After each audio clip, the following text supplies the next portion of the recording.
Препоръчано, обикновено, приоритетно. Ами това е един момент пълен с и положителни, и отрицателни вълнения, защото те не са до тук при нас, да ги прегърнем, да ги целунем, да им закачим мартениците, а ги пращаме те сами да сторят това.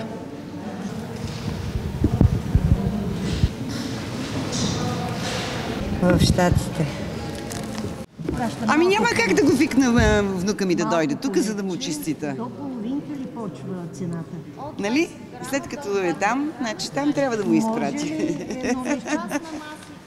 За съжаление. Това очите ми останаха. Много е красиво. Има още една мартиничка вътре. Ако не се усмихне, трябва да плаче. А предпочитам да се усмихна, отколкото да лее сълзи.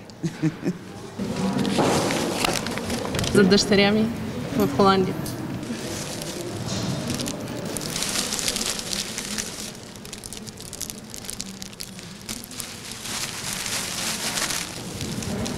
Ще отиде при моя внучка, която живее в Япония и е студент. Има голяма разлика. И водиме оговорки с нея да си се върне да бъде тук. Това е проблем на бабата. Благодаря на Бога само, че са добре и не искам да се връщат тук. Не искам.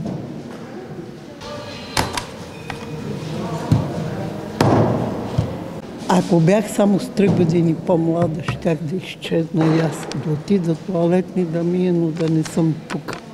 И да съм обречена на мизерия и да гледам покрай мене само престъпност и нищо друго.